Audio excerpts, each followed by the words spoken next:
एक बार एक बड़े से हॉल में बहुत सारे लोग बैठे थे। वहाँ पर दुनिया का एक बहुत ही बड़ा स्पीकर आने वाला था और सब लोग उनकी बातें सुनने के लिए वहाँ पर आए थे। लगभग 10 मिनट के बाद वह स्पीकर स्टेज पर आता है और वह बोलता है कि अगर आपने मेरी बात ठीक से सुन ली और समझ ली तो आपकी ज़िंदगी पूरी तरह से बदल जाएगी। उसके बाद वह अपनी जेब से एक बिल्कुल नया चमकता हुआ 500 रुपये का नोट निकालता है और उसको ऊपर करके सबसे पूछता है कि ये नोट आप में से किसको चाहिए। सुनते ही सब लोग अपने अपने हाथ ऊपर कर देते हैं। वह स्पीकर बोलता है कि ये नोट मैं आप में से किसी एक को दूंगा, लेकिन इसके लिए आपको थोड़ा वेट करना होगा। अब वह स्पीकर उस नोट को अपनी मुट्ठी में बंद कर लेता है और थोड़ी देर तक उसको मसलता है। अब उस नए नोट में सल पड़ जाते हैं और वह थोड़ा पुराना सा दिखने लगता है और वह एक किनारे से थोड़ा फट भी जाता है। इसके बाद वह फिर उस नोट को ऊपर करके पूछता है, अब ये 500 का नोट किसको चाहिए। इस बार भी सभी लोग अपने हाथ ऊपर कर देते हैं। तब स्पीकर ने उस नोट को जमीन पर गिरा दिया और उस नोट पर 3-4 बार पैर रख दिया। इससे नोट और भी पुराना हो गया और उस पर थोड़ी मिट्टी भी लग गई थी। फिर उन्होंने उस नोट को ऊपर किया और पूछा कि अब बताओ इस नोट को आप में से कौन लेना चाहता है। और इस बार फिर सब के सब ने अपने हाथ ऊपर कर दिए।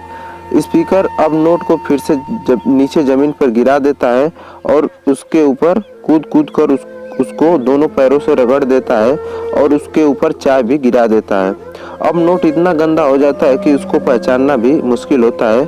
कोई भी उस नोट को देखता तो ये बोलता कि अब ये सिर्फ एक गंदा कागज का टुकड़ा है, अब यह बेकार है, इस दुनिया में इसकी कोई वैल्यू नहीं है। स्पीकर ने एक बार फिर उस नोट को उठाया और ऊपर करके सबसे पूछा, अब इस नोट को कौन लेना चाहता है। और इस बार भी सब के सब ने अपने हाथ ऊपर कर दिए। कितना भी गंदा पुराना मिट्टी में सना हुआ चाय का दाग लगा हुआ हो, लेकिन अभी भी वह 500 रुपये का नोट ही था। जिंदगी कई बार बड़े बड़े झटके देती है। आप एग्जाम में फेल हो जाते हो या जॉब के बाद इंटरव्यू के बाद आपका सिलेक्शन नहीं होता। जब आपका बुरा समय चल रहा होता है और आप सिचुएशन का सामना कर रहे होते हो, उसके बाद आपको लगने लगता है कि आप सफलता के लायक ही नहीं हैं। आपको लगता है कि दूसरे लोग आपसे बेटर हैं और आप किसी काम के नहीं हो, आपकी कोई वैल्यू नहीं है। हमेशा याद रखो, इससे कोई फर्क नहीं पड़ता कि आपने कितनी बार सिचुएशन का सामना किया है, आप जिंदगी में कितनी बार फेल हुए हो, आपकी वैल्यू हमेशा वही रहेगी जो पहले थी।